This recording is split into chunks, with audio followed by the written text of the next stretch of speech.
a normal person. Hey guys, we're live. I can't even fucking add Instagram, and we're trying this again. It's me and Jacqueline. Listen, honey, I'm begging you, Mimir, if you're there, to please put her stuff in the chat, her information, because we're back on StreamYard, and this is the only one that works. So, what was I just doing? It's been a day. Yeah, it's been a fucking day. I was about to cry about an hour ago. Like when me and Large were backstage, I said I can't fucking do this. I'm ready to. I was literally. I'm on the. It's not even just this. It's just every time I fucking try to fix shit or try to do something, it goes wrong, and I don't understand what I'm doing. That like I can't just catch a break. Like I can't just my husband. I'm not asking him for any more money. Like I have other people that I pay for. And I just fucking every time I try to do something, I don't get it. I feel like I'm doing my best. My best isn't good enough. That's what it feels like. But, all right, so you guys can hear us. I hear you moving around and stuff, but can the chat hear us? Please tell me you guys can hear us okay. Can't post comments up on the thing because I can do that. I did send the link to Larja. The link is in the chat. Please, nobody but Larja. And listen, honey, I can't deal with too many people right now. But we're gonna start talking as soon as Larja gets here. I don't know. I'm trying to check on her real quick to see if she makes sure she's. Oh fuck. Oh yeah, I did send it to her. I'm gonna try it one more time. You can hear me, Mimir? Does the sound okay for both of us? I hear you. And now I'll make sure the chat does. And whatever you're doing, let me see if I can get your background noise away. Oh, that's annoying. Yeah, I don't. Why can't I get rid of your background noise? It doesn't give me any options, like on my side, to do anything. I know. I don't want to. Yeah, I don't want to fuck with it. You guys. I'm trying to see if they hear us. Okay. I just think that takes a minute for them to answer. Audio is good. Okay, good. All right. Well, hopefully Larja will be here soon. So I wanted to talk about Salt Lake, Beverly Hills, the premiere, Who Side Are We On, and Vanderpump. And I think, Jacqueline, you did watch all three, right? I watched all three. Yay. So you pick. You want to start with Salt Lake? My favorite. Yes. So what did you think? What did you rate this episode? I give it, I would say, an 8 out of 10. I think so too. I really liked it. I'm still Team Lisa. You won't convince me otherwise. I'm not against her. I'm not. Okay. I'm starting to kind of get her a little bit. Okay. Like I do. And I'm trying to see both sides. Like I always say, I always try to see both sides of everything. And I feel like I feel bad for Lisa at this point, And what did you think about Bronwyn picking up Todd in that friggin' costume? I'm sorry. I don't buy their relationship. I will never buy their relationship. He hates her. She's not attracted to him. She's with him for his money. I will never, ever think otherwise. I won't think otherwise. I think their relationship is so freaking weird. And I believe that he's got gout dick. So I can't get behind their relationship. I find him to be so rude to her. He's not nice to her at all. Why she even tries to get him to film is beyond me. He doesn't want to be on the camera. Like he's just ugh. Nope, I know. Not feeling him. And that outfit, that if you are literally he smacked her ass in that costume. I was like, this is fucking weird. I just think the whole shtick with her putting on costumes is like, I'm over it. I'm over it. Furries, dude. They have sex with that shit on. That's what it is. I don't even believe that they have sex. I know. I'm sorry. Why do you think he'd be with her then? Why do you think I think he cheats on her. I think he does what he wants. I think he's not in Salt Lake.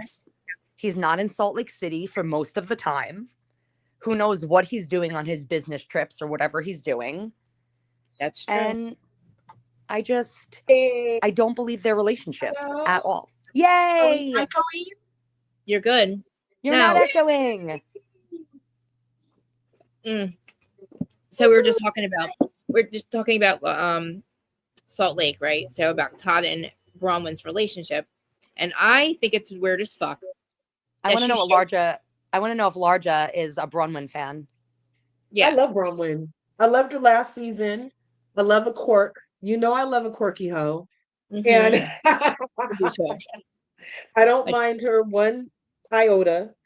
And even with her ID theft and with her lying about jewelry to fit in, and that's a lot of pressure being around these hoes who can't even appreciate when you get a first class ticket because your other backbiting friend wasn't with her or whatever it was that happened. Yeah, I don't mind Bronwyn at all. I don't mind her. I feel like she came ready. She fits right in and came ready. Now it is weird with her and Todd. I am wondering, like, does she help with the dentures? Does she shave his back? I'm not sure what happens when you have an old man whose nuts hang low and touch water. Do they have to lower the water level in the toilets at his house yet? I'm not sure what's going on with that. I don't. I think they have furry sex. I do. I think they don't have You sex think they at have all. hairy sex? Furry sex in weird furry costumes.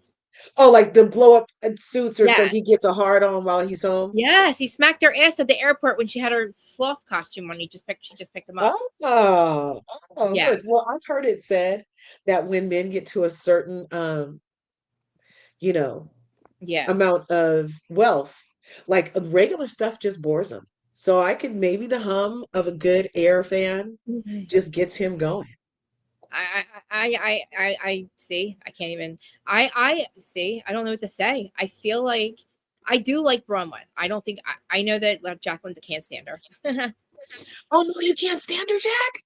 No, I'm not a fan. I'm not a fan at all. Well, tell me the trouble with her. What's your? Yeah. I think I've said it. I think I've said it from the beginning. I think originally I don't like her because and I should not be the one talking about someone's voice, but there's like a condescending tone to her voice, and like almost like a fakeness that every time she talks, it sounds like she's doing like an interview. I can't stand the sound of her voice. I just can't do it. I think I don't know. I kind of get what you're saying about her voice. I totally get it. It almost but sounds it like hasn't fake to me. changed for me to think that she has a different voice to use. That's true. It's just a very, I feel that way sometimes with Heather Dubrow. Like they have these voices that are almost, even when they're not talking down to you, it sounds like they're talking down to you. Right. I don't know. And her relationship is just really weird to me. I can't get behind her and Todd. I think she's with him for the money. I don't know. Saggy balls for anything but money. Exactly. I will say, I think that she is a great cast member. I think she fits in with the cast great. I think that I like her on Salt Lake City. I don't know. There's something about her. I haven't put my finger on it yet, but there's something about her I just don't like. She just rubs me the wrong way. Who else have you ever had this feeling about, and were you right? That's a good question. I mean, I feel like I feel that way with Whitney on Salt Lake City also, and I felt that way since season 1. Okay, now Whitney, we're gonna have to discuss that, honey, because she's been on my list ever since she redid the skincare line. And I said it on the live then. We need to go back and watch hours and hours of tapes because that's how long me and Krista stay live, is hours and hours.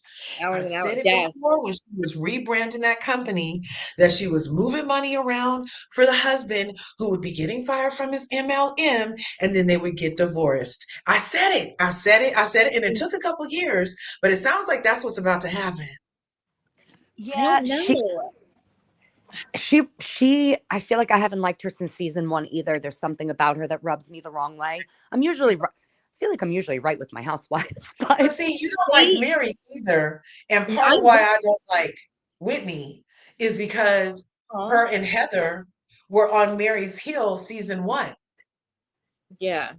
Right. And trying to drag up all that stuff about her church. And they're the ones that brought all that shit to the forward. I don't not like Mary. I think she's vital for the cast. I find her very, very funny. Yeah. But also there's something not right there. I don't know. Water and salt. What do you think? what do you think is wrong with Mary? Like, what do you think Mary's doing besides marrying her grandfather, which obviously we know that they have a fixed relationship, right?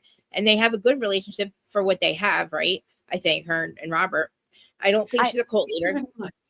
And that's not even a real problem. I mean, the whole royal family married a cousin and a sister. Is it really a problem if a black lady in Utah is trying to be a royal? I don't know. You Do tell you think me. she's trying to be a royal? I don't think she's trying to be a royal. I think she would. I think she tried her hardest not to be on our radar. You know what I mean? And then she Yeah, realized. I think that I like that she enjoys. I like that she's being a part of the cast. I like Mary a lot. And me too. every single one of those bitches owe her a fucking apology, and they still haven't given it to her. Thank you. And she's Thank you. engaging, right? She's a part of the crowd now. She's a part of the group, and Did the whole show around Mary. Andy yeah. Cohen loves Mary. He knew her from New York and wanted her to be on there. She was like, I don't live here. And then he did the whole show in Salt Lake City because of her. It wasn't because of those other hoes. I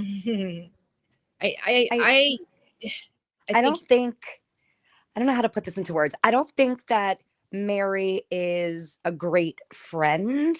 And I've noticed that I don't. I'm sorry. Why? I feel what though? because I don't like what she did. I feel like she will pick her friend for the season, and then the following season they're not friends anymore. She used to be close with Meredith, and now Look what Meredith's doing. Yeah, but look what Meredith did. Yeah. She's trying to help Her and Meredith. Meredith fell out for a reason. Remember, she was 2 hours late to go meet Meredith at the art gallery that time. yes, I do Like, remember. it's all for a reason. You don't think so? Oh, and here's your question back. Who do you think is a good friend? None That's of what them. I need. Really, I think Mary's the one. I think Mary's really strict with, like, I think she's tough love friend, right? Like, she's like me. She's tough love friend. Like, if she thinks you're fucking up, she's gonna tell you. And if she is worried about Meredith. And I think she didn't pick. I mean, Angie's the only friend I've ever seen her really have, and then Meredith a little bit. But she's not like she's not. They made up. Her and Meredith. I don't really buy that friendship either. Well, look what they're doing. I don't buy Lisa and Meredith either. Her over. Mary was fine with Meredith, but Meredith was also not cool with Lisa that season. And it was actually when Meredith got back in Lisa's good graces that she stopped being cool with Mary, because Mary and Lisa still are where they are. So to me, that's how it played out. But we all have perceptions. Right. What and so what you I've think been Lisa's a better friend to any of Lisa's not a good friend to any of them, right? Lisa I only cares about herself. I didn't The say way she Lisa was. spells friend is Lisa. She has her, like, she does the favorite person thing. Like, she was friends with Brittany, and now like all throughout this season, but between seasons, friends with Brittany, now she's like doesn't. She was friends with Angie, that gets fucked up. You know what I mean? She's fucking Mike Meredith with Meredith. So she's literally, I think, the worst friend on the entire. She got away with it, and is so used to getting away with stuff that I feel like she's the worst friend of them all. She never has to take accountability or apologize. But I mean, if you feel like Mary hasn't been a good friend to those people, then maybe she hasn't. Like, I can be a little biased, but also I feel like she's exhibited a level of grace and restraint that if grace was warranted, they would have got it already. I'm liking Mary a lot more this season than I have in the past. But I feel like with her friendship with Angie, I'm seeing that you have to be on Mary's side. I feel like if you disagree with her, that you're not friends with her anymore. I feel like her and Angie got into such stupid little fights where it was like she's, threatening to end the friendship over like nothing. And that bothers me. Because she's been hurt. Yeah. So is everybody. And Lisa they is told that everybody kind she of was friend. cult. Lisa is that kind of friend. Meredith is that kind of friend. Heather, Whitney, they're all exactly that kind of friend that if you don't have their back and they're not a liar. Remember, Heather and Whitney fell out because she called that girl a liar because she's a fucking liar. But she wasn't supposed to call her a liar in front of the people. I think that they're all shitty friends and none of them have each other backs and they're all flip-floppers. And I thought it was hilarious that this last episode when Heather was screaming at Meredith about, how could you say that I'm a liar? How could you say that I'm a liar? Bitch, you are a liar. You got punched in the face. What? Who's a liar? Heather didn't just, Meredith didn't just say black eye. Need I say more? That's what I'm saying. I'm like, I don't even know why she didn't bring that up. Why would Mary lie about it? Why would Mary lie about it? Why would she lie on Meredith? I didn't say she was lying on Meredith. I thought you just said she. Who are you calling? I'm confused. No, when the most You didn't recent believe her. episode at their amendment party or whatever that was. Yeah, Boston Tea Party thing. Yeah. When Heather was getting upset with Meredith and saying, because Meredith said that Heather was a liar.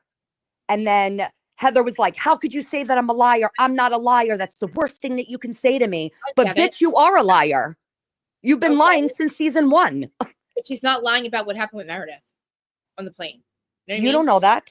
Well, I mean, I don't think all 4 of them that are saying that it happened are going to lie. I don't get it. Like, I just think that the people that are saying what happened on that plane have all lied in the past. So okay, well, Meredith's also done the same shit in the past too. So is the plane thing? So I'm not watching this season. Is the plane thing what they said happened on the way to BravoCon? No, fucking literally. Or were they on their way to like a cast trip and something happened? They were on their way back to the cast trip, and Meredith went after Brittany really fucking bad. Apparently, she made her cry, and like she was bullying her on the plane, kicking the back of her seat, talking shit to her. I spilled a drink on her. Was fucking with her. Meredith doing that and pretending like she didn't do anything. But there is no footage that we've seen so far. So this is all alleged. And honestly, you don't know exactly what happened on that plane. Okay, well, unless we watch the show and everybody they talk about it. How do we know anything happens? That's the only way we know what happens, because they talk about it. So we have because you 4 people are saying that it happened, and the 4 people is Whitney, Heather, Brittany, and who? Bronwyn. Mary. Bronwyn. So those 4 saying it happened, and all of them, Meredith and Lisa are saying it didn't happen. They're downplaying it. They're saying that it didn't go on as long as she said. She said Brittany should have been listening, but she was in front of her and she had headphones on. Brittany had headphones on, but she was like, give me the fucking TikTok and attack, like yelling at her, trying to get her to like calling her names and like just bullying her the whole time. And this is what we're told. Again. Well, I can see it happening because ultimately isn't the rumor, the urban legend is that Meredith's about to get a timeout for physically attacking Brittany. I know. I'm waiting for that to happen also. So I can see like the chase is already beginning. There's something about Brittany that's rubbing Meredith the wrong way. It's and Meredith is triggered and acting out every chance she can get. Now, I don't know who wound Meredith up, because Meredith is kind of low key sometimes. But something must have wound Meredith up that she did that on the plane, because 4 people, 4 people lying.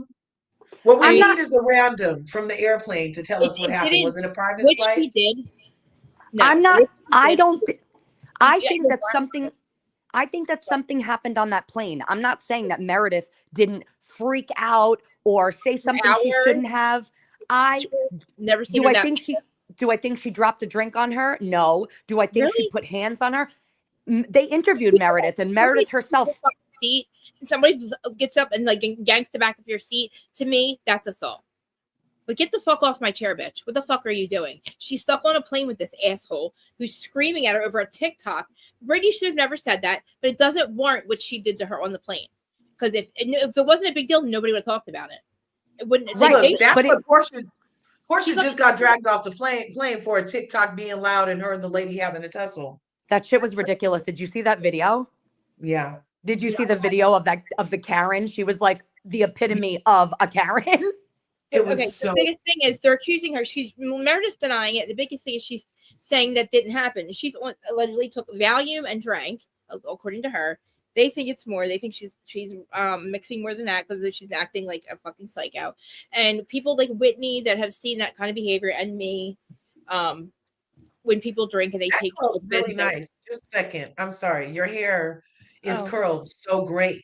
Oh, thank you. I don't know what brand that is, but it is luxe, honey. And the wave in it is so deep and freaking 40s bombshell.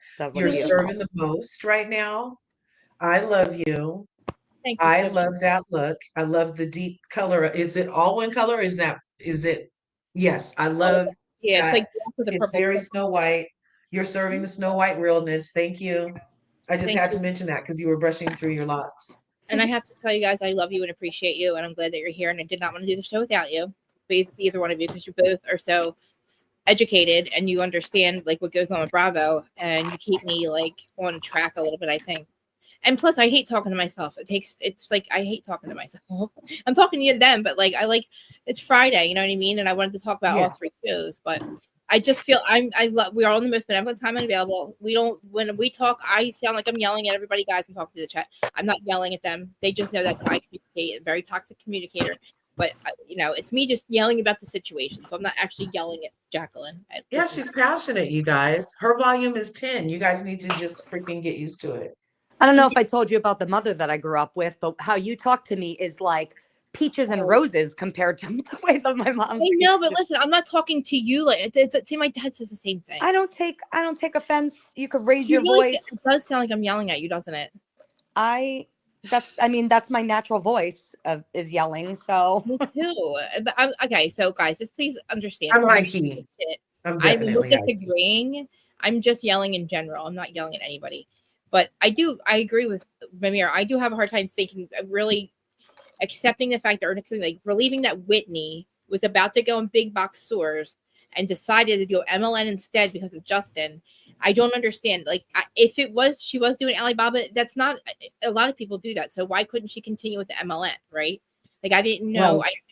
Right. And I know Dana's the one that exposed her, but I don't understand the big deal with Remember that whole conversation she had with him when she did it? She said, I took all of the savings. I vaguely remember something about how she took like $1 million of their savings, allegedly, and invested it into the skincare, remember? Yeah. And I felt like that action was the beginning of washing some money. Because then also Whitney kind of told on herself because she's the only one that could explain Ozark in 30 seconds or less.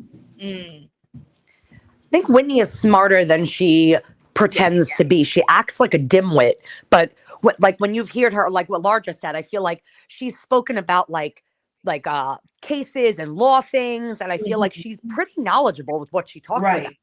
She just I feel like just with the clip I saw, y'all, because I'm not watching, but just with the clips I've seen about what she's talking to old boy about, saying it all on camera, getting it on film. Yep. Now she said on film she borrowed the money, and he was like, oh, he said something at the time, but now she's setting it up like he wanted her to borrow that money. Yep, it's his fault. Do this, and I would have never done it if you wouldn't have. There was the one time you stood behind me, and now look. So I see what I'm saying? Like, it totally feels like it went from her blaming him then to now she's blaming him again, but now it's all on film.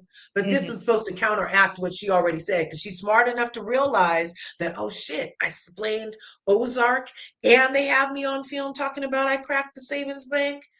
She needed it on film. Allegedly. Little side note, but Salt Lake City related. Do you remember season 1? I can't be the only one that season 1, I could not tell the difference between Meredith and Lisa when the show first started. I thought they were the same person. Me too. And now I look at them and I'm like, they could the bass in their voice. But now I look at them and I'm like, they could not be further from the same person. Do you hear how their voices both have got very deep? Like, really, they both have very deep voices. Oh my! Do I sound? Ben and Ronnie told me I sound like Lisa. Please don't tell me I sound like Lisa. You do not sound like Lisa. Not anymore. If you lower your voice 2 octaves at least. Yeah. I feel like that's like they said it as like a funny joke, and like the more I think about it, I'm like, that is like so insulting. I'm like, I don't think I sound like that. But it's not a bad. I don't think it's bad. It's just instead of telling people they're caring, they're gonna be like, you sound like Lisa. Right. So, all right. So let's get on to like now. Meredith. They what was a colonial something? It was. Braun's not a citizen. I didn't know. Becoming a U.S. citizen. Was it the Constitution Party or something? Or I'm so not into that shit. But like, I thought that was weird. But that whole conversation that she has with I'm sorry, not conversation with Muzzy, her mom. Did you see that? I feel like her mom and her daughter are like, and her are like, she's the kid. You know what I mean? Like, it seems like Roman's the kid, right? Not her mom, or not. I mean, not her daughter. Her daughter is so mature, but like, I feel like her daughter doesn't like her very much. Like, do you get the vibe from her or no? I loved Monica Garcia. 100%. What'd you say about what about Monica? I missed my Monica. That dynamic was very Monica Garcia and her mom too. But Larja, you didn't watch this last episode, right? No, I haven't seen it. I've only seen like little clips. If it's not on Instagram in my face, I'm not watching. There was a really, really good scene between Bronwyn and Muzzy, and it made me feel a little different. And Muzzy was actually being What? what? Yeah. Are you shaking your head like in No, disagreement? no. I'm reading the comments. Go ahead. Oh. Something about restart my live or something. Well, Muzzy was being very nice to Bronwyn, and they had a very nice conversation. And she told her that she was proud of her, and they both teared up. And I saw a different side, which made me kind of understand their relationship, because I say it all the time, and I feel like their relationship is very similar to my relationship with my mother, where I feel like you love your mother. I know my mother loves me. My mother's very, very tough on me, where, you know, I always feel like nothing's good enough. Like nothing I ever do is going to be good enough. Oh, And in order for me to get my mom to say she's proud of me or she loves me, it's almost like I have to like pull it out of her, because my mother is not, she's not like the warmest, like, you know, lovey-dovey. But I'm also kind of like that too, where like I love my husband. Do I have to kiss him and hold his hand every 5 seconds? No. I just feel like there's different relationships, and I kind of understand Bronwyn's relationship with her mother. And I think that, is her mother too hard on her? Absolutely. Yeah. But I understand it. Like I mean, can kind she's of from a see their different relationship. generation. It's a different generation. I do think that they love each other. I think Muzzy loves her daughter. I think she realizes now too that she's not a loser. You know what I mean? Right. Like she doesn't need Todd. She became a housewife on her own. Because this is something to be proud of. I think, you know, like she feels like she's never done anything that's on her own, and her mom kind of Is it said, going to be the Camille Grammer consolation gift? "What do you mean? Like, huh?" The Camille Grammer consolation gift is when they get you on the show because they're You get married to you, divorced. then they leave you. Yeah. Yeah. Then you end up divorced after you got on the show, like Well, 2 or 3 honestly, years in. a part of me thinks that Bronwyn did go on the show to divorce Todd. I mean, I think so. For everyone, because if he's on camera, the whole world can see how he treats her. So then she can turn it around and say, see, this is what I deal with. He's not affectionate towards me. You know, I feel like that is what I've felt since she first came on the show. I'm like, oh, she's definitely coming on here for a divorce. Oh, see there. So that I kind of felt the consolation prize coming too. And there's no prenup either. Which makes me beautiful. Yeah. What? I mean, That listen. would be beautiful, because I'm looking at Todd sideways. Yeah, he's doing something. I think when he goes on a business trip, he's with a different family. I think he has a whole different family somewhere else, which is weird Todd? when you're on TV. Yeah. I think, what's he do for business? He should be retired by now. You know, he invented the flip cup. The BlackBerry thing, Bob? The BlackBerry. I called it the flip cup. Palm Pilot. Palm Pilot. Right. And I think like that I feel like you're right, actually, but I couldn't figure out if she really, like, I don't know. I thought maybe she really loved him in the beginning, or maybe, or if she thought I don't know. I don't know. I think she loved the life that he gave her. I think that she probably loved the way he supported and took care of her daughter, because, you know, she needed the help. I think she likes him. I think I have an arrangement and they're not telling us. Yeah, did you see the new news about Mary's son? No, I delete what happened. I know he was in jail. He's going to be in jail until February. Well, guess what? This might be what he fucking needs. And Mary's a great mother. It is. Well, that's what Mary said, that like this is. And he's getting a divorce. Yes. Oh, okay. Good. Yeah. This is what he needs. He needs to be in there, and Mary is doing the right thing. Mary, I could not wish for a better mother for him, for his situation, because I know what you need. I know what you need when you're in that situation. You can't help. It's just like he's trying. I know that he's trying, and I know how hard it is. But for her to be so accepting and letting him fuck up, because he has to fuck up. but he has to want it. So You can't help sitting in someone jail, that doesn't want to help themselves. he's young, and sitting in jail is going to fucking help him, I think, because he's going to Yeah. literally have all this time. And it helped me. I'm telling you right now, it helped me. It scared me. I mean, I was there a lot. I was there a lot of times, but by the fourth or fifth time, I had to stay, and I was like, I'm 30 fucking years old. Like, this is crazy. Like, I shouldn't fucking be here. But I was an addict, self-medicating addict, and Depends. he's so young now, Dad, and I can you just turn that down a little? I'm sorry. It depends on the person, I feel. But for what? I'm confused. What happened? What did you say? It Sorry depends. about that. It depends on the person, because What? you know, for a lot of people, going Yeah. to jail, that would scare them straight. It happened to people that I know, but then Yeah. I also have people that are close in my life that have Mhm. been in and out of jail numerous times, and rehabs and halfway houses and So it's everything else, and nothing scares them straight. So I know. Do you have the one though that in around October, November, they do something that'll get them at least locked up until spring, so they have some place to eat and a roof over their head? Do you have one of those? I got one of those in my I mean, city. so do I. Yeah. Mhm. I mean, I'll tell you that I have a family member I mean, it who was is so deep into addiction that nothing will scare this kid straight. He had a baby, and he would sell the kids formula for drug money. Oh my gosh. Like, does it get lower than that? yes. I heard that stuff is like I, $50 these days. I have To no the idea. When to I the was there point first, to the point where he would steal his grandfather's Yeah. insure and Yeah. sell it for drug money. You're No stealing from way. your grandfather, from your child. Like, that is just a That's whole nother level. hmm well, Yes, and he also stole my mother-in-law's engagement ring. my whole family, my sister, like I've We had my family's robbed us. My sister's robbed. I mean, we've had parents. Like, I never robbed my parents, but people we know have. And me and my my husband sister, we were homeless. Like, me and my sister literally were homeless, and my we had. ooh, Go ahead. no, no, go. Like, the first time I went to jail, it took 17 times of me going of having overdoses and going to jail 17 times, and it's 24 fucking years. And I only went to rehab for everybody. I went all those 16 times. I went for everybody else.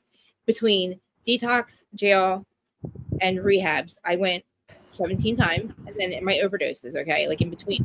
And it took me till I was 30 fucking 6. It was 2012 when I overdosed for the last time. It was the fatal overdose, and I came back, obviously. But that's when I started. That was the only time it took me all them times to get clean. I was not going to fucking rehab for anybody. I was going for everybody else. I was going for the courts. I was going for my parents because I was forced to go, or I was going to go to jail, or I was going to be homeless. You know what I mean? Like, I was so deep. My addiction was so fucking bad. I stole $2,500 from, so my place, like, we call it the club, but from the club, and of course I had to put it back. But like, that was literally the end of me. Like, you know. Like, it took a long time of me. It took literally when I met George, and it's so fucked up but this kid is young, so I feel like I feel like this could help him. I don't think he doesn't have the life where he's not a jailer. He's probably not going to jail well because he's been living the way and doing whatever the fuck he wants his whole entire life. You know what I mean? He doesn't have to work, whatever. He's not bound to anything, and now he's got this, and he's got to go fucking through withdrawal, which he probably already did. He probably withdraw, and that's the worst. I still take Suboxone since literally I've been taking it since 2007. I didn't start doing it right until 2012, but I still on it because I don't want to go through withdrawal.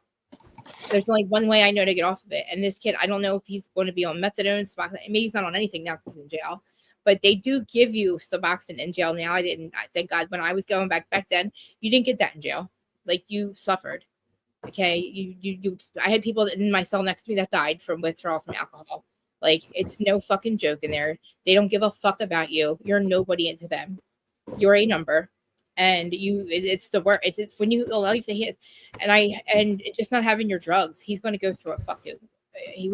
I'm probably went through withdrawal already. But he was taking benzos, and that can kill you if you go through withdrawal for them. So they give him something. I think it's like Librium. But Mary, I mean, my parents, they let me fuck up. They after the fourth or fifth time, they're like, "Don't call us next time you get locked up," you know. And then the thing happened with my family where we were all each other's fucking co-defendant, and that was it. That was like the end. I was on probation already for a bunch of other shit, but the longest, like the big one, was the last one, and that it didn't. The overdose is what scared me. The last overdose, and I honestly still didn't want to get clean. But there was an earth angel that night. Like I was in my own car in my backseat when I overdosed. My friend shot me up. I asked him to shot me up for the last. He was like, "No, you can't do anymore." And I'm like, "No." I had Xanax in my system. I probably had like 4 or 5 bags already, and I couldn't shoot myself up. And he did it, and I just went out, and that's all I remember until I woke up at the hospital. They literally threw me on the sidewalk and stole my car, and my money, and my pocketbook, like everything in my car. I stole my back then we had digital cameras. My digital camera, everything. I wake up in the hospital and I have my clothes are cut off of me, and it takes me a minute. I open my eyes and I realize I'm all cold. I'm like, oh shit, I died. And I look over and I see a cop holding my pocketbook. No, my bag. He had my bag, and in my bag, I had drugs still. I see him pull out my I had like a bundle in there and a Xanax and stuff in there. He comes over to me and I'm like, I'm fucked. If I would have been charged with that, I would have been still in prison. I was on my last, like I couldn't do anything else. I'm in so much trouble already. So he literally comes over and he says to me, and I'm like, I'm fucked. I'm getting charged. Like this is it. This is the end of my life. Like I at that point I was going to commit suicide. And he says to me, he threw out your wax baggie. So he threw out a whole bundle of dope. And he's like, I'm going to charge you with this Xanax and give you 90 days to your court date. You get clean. If you get clean and you show me that, I will drop your charges. And that to me, I couldn't even, that was like, I still talk to this guy to this day. He's been watching my whole, like I went on a whole journey with him. But yeah, I went to court and he dropped my charges, but like he dropped the Xanax charge. And I would have been in prison. Like I did not have another run in me. I died. He looked at me, he goes, you've been here a few times. He's like, you look like you're one more, you don't have any more runs, and you're going to die next time. He's like, next time you're not going to wake up. He's like, I just watched them literally hit you like they did the things.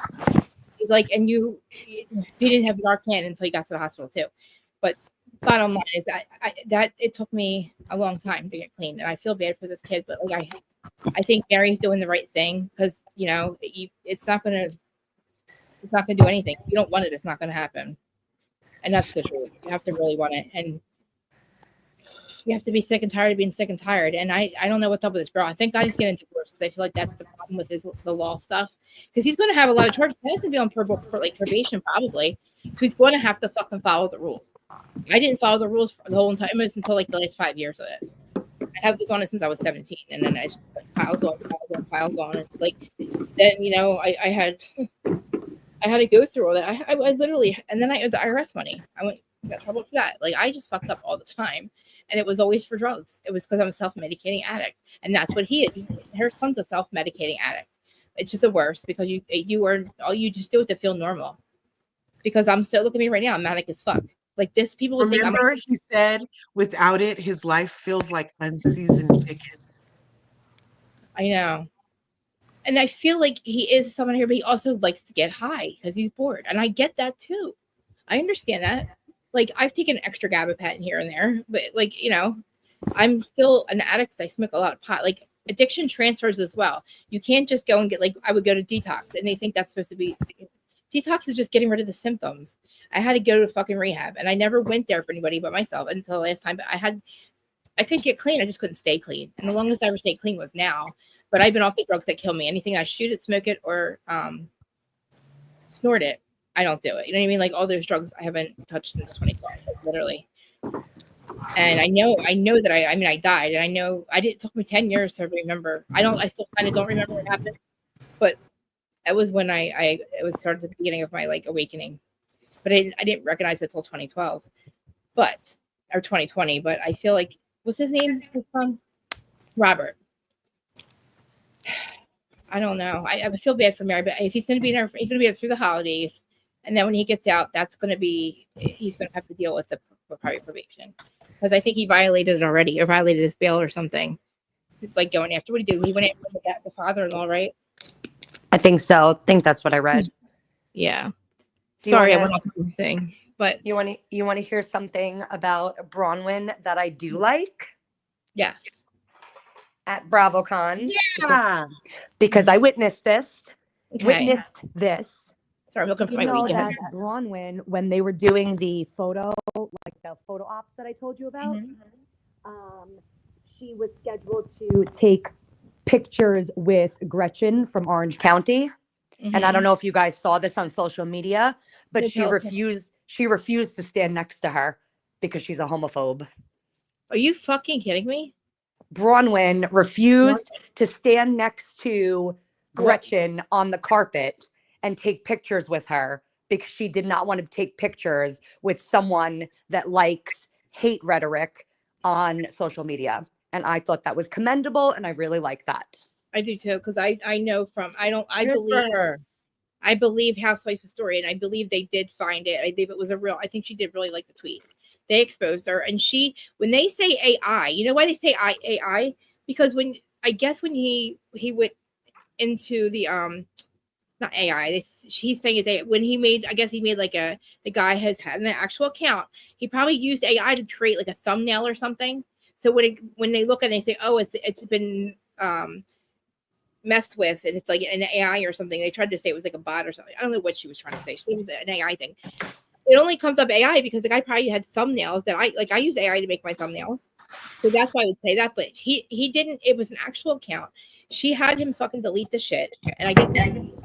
But Bambi and House of the Story had the actual screenshot. And they keep fucking posting it and explaining it over and over. And fucking Bravo does not reach out to them to get the story. It's so crazy. But like she's trying to act like Tamara made it up. No, Tamara just found the fuck. Tamara is dealing with the Teresa But shit. isn't it Tamara Von Teese right now? Didn't Tamara allegedly be found out to have a number of Finsta like accounts and be feeding things for years now? It's coming out. Yes.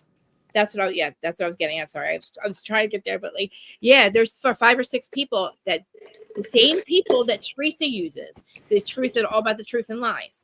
They have a little of their gang shit, like with Bambi, the Jersey 4. They were doing the same exact thing to Tamara. Of course, Tamara talks to bloggers and everything else. Yes. She's got a Bravo podcast that's super successful. Right. You think she doesn't talk to people behind the scenes? Please. Exactly. You could tell she was caught. She was caught, but still, she's only caught because it's only because she's the one who went, I guess, was making sure that shit got out there, because she knew that she was going to go after her naked wasted. So Tamara's like, I got to turn this shit around and expose this bitch. So the same people that do the shit for Teresa, like Teresa pays, the race to the bottom shit we were supposed to be doing, and it just blew up in our faces, I guess. And they end up giving Tamara the information because she is a colleague kind of content creator side. So they're like, ooh, girl, this is getting ready to get said about you. So now Tamara's getting all the way ahead of it and coming up with something. She could put a Katie under a bus over there. And make people look over there while there's a fire while I fake walk out. Rumor is that Vicky coming back to Orange County apparently took away somebody's orange from this season. And they're saying they're saying it's definitely not Tamara, it's definitely not Shannon, and it's definitely not Heather. It's Emily, right? Or Gina? It's either Emily, Gina, or Katie. Very mean. I could see them letting her go. Whereas this new Gina, who's able to get along and navigate Heather, who don't. I think that she's kind of way more interesting right now than Emily. I think Emily and Gina both need to go. I just feel like I'm not picking on this. It's not because of their style. It's just the way they act and the way they act like little fucking, I don't know, like Regina George's. And I think that one of them should go and see the interaction with the remaining one that stays, what her interaction is with the rest of the cast. I think you should just break them apart. They literally you definitely feel like a Garcelle needs to happen, where somebody needs to be removed so that Sutton can be like, oh, it's so much better now that I got someplace that I was a year before Garcelle got here, and now I can finally talk to people. I'm like, what? But yeah, remember she said it was easier for her, like she had to talk to the other people. Don't even get me started on Beverly Hills. I know Garcelle has not spoken to fucking Sutton. Good. I'm so fucking glad. I don't know what the fuck's up with Sutton, but she acted like a real fucking cunt last season, standing on your money, shit like that. Now she's lost everybody. She's lost Avi. She's lost Garcelle, And Well, did you see the after show that confirmed Avi was at Garcelle's recent movie premiere? Garcelle starred in another love story movie for Lifetime, I believe. And Avi was on the red carpet with her. Good. So in the after show, they asked Sutton about it. Mhm. And they asked Kyle's ass about it. And Kyle's all, obviously, that was just to send a message. Like, it's all personal. I'm like, shut up. What the How's fuck does Morgan, that Kyle? mean? How's Morgan? How's Yeah, Morgan? really. And like this shit with her, and I'm so sick of listening to her and Mo. Why are we still talking about why he's not here or he doesn't live here? Or he got his own point. We don't give a fuck, Kyle. We don't care. You're not even fucking divorced yet. Like, it's so weird. And it was so funny because Dorit kept going after her. Or not going after her. She kept bringing up how Mo kisses people. She's like, yeah, when I know how you feel now when Mo kisses, like he's doing it because Mo's kissing people and getting caught on camera. Like, it was, I think that episode was like a 10. I think it was a 10. Like, because they're just the same. It's just crazy to me that Sutton doesn't understand what the fuck. I don't know what's wrong with her. I think something's wrong. I think wrong with who now? Sutton. Well, yeah, she used to roll things on her face. Oh, And then it was almost like her relationship with Garcelle uncorked her enough for us to be like, oh, she's likable in a way, And now here she is back to making fake walls, and she's really, I feel like, playing mean. Just in the clips I've seen, for her to be so far like, well, I guess we really weren't friends and things like that. I'm like, really, Sutton? Like, she could just be more gracious right now and let STFU be STFU. Real quick, before we go, real quick, I forgot to bring this up about the drug testing. Okay, I would fucking do the same shit if I was Meredith. However, she hasn't denied doing a pill and drinking, and them doing a drug test is not going to change your behavior. You know what I'm saying? I know she did not. Whitney Whitney expressed concern, and I think that she's right. I believe when you say that you took a Valium, but you don't admit how much you drank, whatever. Doing the drug test is literally not going to change what you have done or the way you acted. Like, you've already apologized for it. So, right. I mean, friends are calling you out because they care. But if Whitney was really that concerned and they were acting like their friend, they're acting like they're Meredith's friend, and they're concerned about her well-being because of her supposed drug use or whatever. If they were really friends, you wouldn't bring that shit up on camera. If you were really concerned, you'd talk to your friend behind the scenes and you'd say, listen, I think you have a problem. That's not someone that's concerned. The cameras don't get the fuck out of their faces. And the thing happens on the plane. Yeah, no, they could have totally did it off camera. If you're really that concerned about your friend and you think your friend has a problem, you're going to out them to the entire cast. She outed herself. And you're going to wait till that moment. I mean, like, it's an important thing to bring it up to a person if you really care. They did, though. They said they were doing it the whole time. Like, when they got off the plane, we just didn't have a camera. Which I believe there is footage. I think they're fucking. I think Alex Baskin is fucking around the 8th housewife and not letting us see footage. They're saying that they're going to show it at the reunion. So you think that it's another minivan, a Sprinter van incident, with the infamous Kathy in the Sprinter van? Yep, I believe they're fucking around with the footage, and I believe Kathy paid them off. Absolutely. When did they not pick up a camera when something's going on for hours? I think that they did.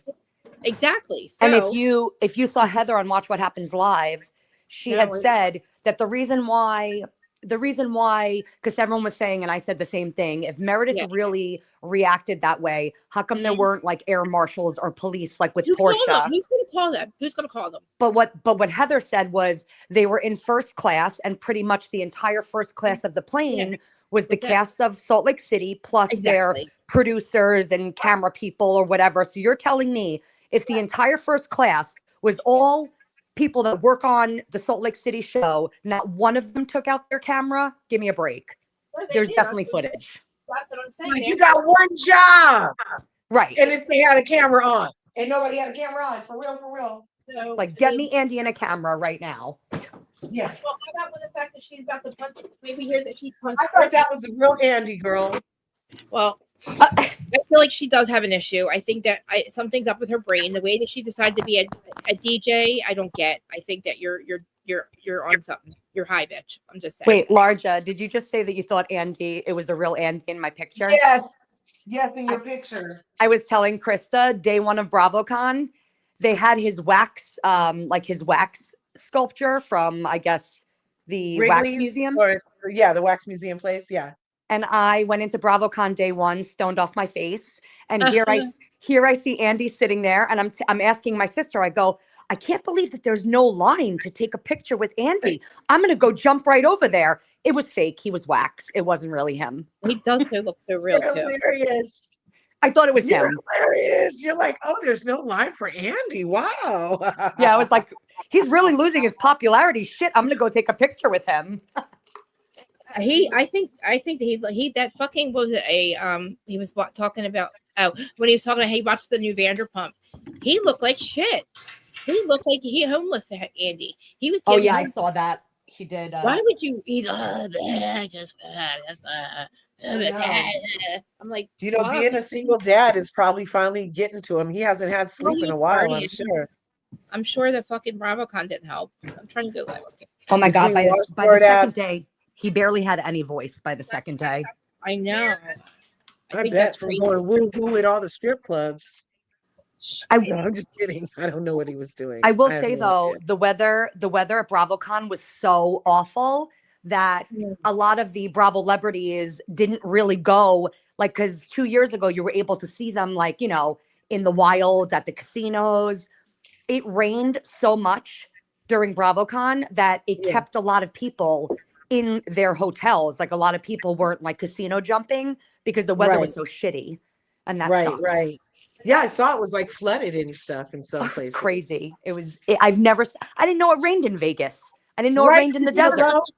You didn't know at least not rain to a flood. You would think the sand would soak that shit up, but as it turns out, there's a freaking depth that it gets to before it like has to resaturate before it can soak in. Our hotel, the parking garage was flooded. I've never seen so much water before in my life. OMG. It was crazy. And then when we were flying out, it was coming down in buckets. And I'm an awful flyer to begin with. So I was having anxiety times 100. You and Mr. T pitiful, huh? They have to tranquilize you almost? I mean, I am Meredith Marks, and I do have a prescription for Xanax to get on airplanes. So I needed 2 for that ride home. I mean, honestly, I would have to do it too. But I wouldn't drink on it I would, because I've already done that. I got, that fucks me up. Xanax fucks me up. Okay. I mean, if I wasn't allergic to alcohol, I totally would have had a drink with my Xanax and conked myself out for the entire flight. I turn into a different person, so it's not even like it's like I will die next time I take. I probably will die. Like I fucked up on Xanax twice in 2018, and I almost died twice. I ended up at the airport, and it was getting in random cars. I didn't know who I was for like 4 days. It really fucked me up. I didn't know that I couldn't take gabapentin and that at the same time. Which, it doesn't matter. It's not an excuse. But, George could have left me. So, thank God he didn't. But, I fucked up pretty bad. And it's like, and I went to a baby shower twice. So, in 2018, I took his Xanax and his sister's baby shower in April. And then in October, that's shit happened where he was going on a business trip. And I partied for the whole time with Xanax and drinking. And apparently there was a shit ton of turbulence going to Vegas and coming home, and I didn't feel a single thing. That's scary. I felt nothing. You guys would have to literally make it like a hangover thing where I didn't know I was there. I didn't know how I got there. I mean, that was pretty much me getting to Vegas. So I was worried about you. I was like, I don't know how she's going to get on the plane because I can't get on the plane. It takes a lot of drugs to get me on a plane. I'll tell you that much. Who was the nicest, honey? I will say my favorite person that I met was Kristen Doty from Vanderpump. Really? You know what it was? She was so down to earth, and she felt like such a real person. And she really took the time to talk to me because I was telling her how happy I was that she finally got like her miracle baby, and seeing her as a mother, I just think it just suits her. I just feel like that she was is meant. A good story, yeah. I like her.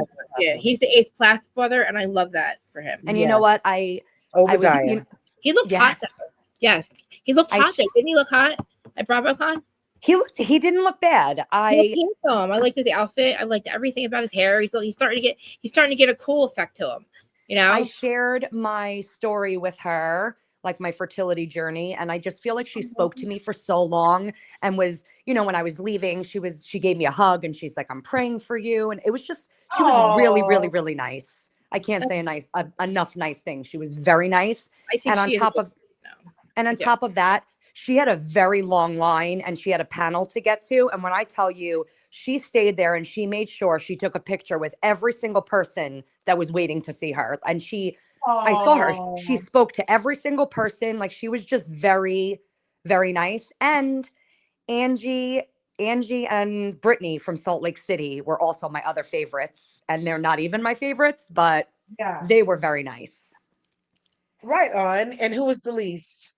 Oh, let's see. I feel like it was, who'd you say? With Lala, did you see Lala?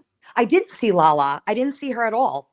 Wow. Least favorite. Oh, you know who else was very nice? Jasmine from the Valley. She also spoke to me for a while. She was really, really nice. Awesome.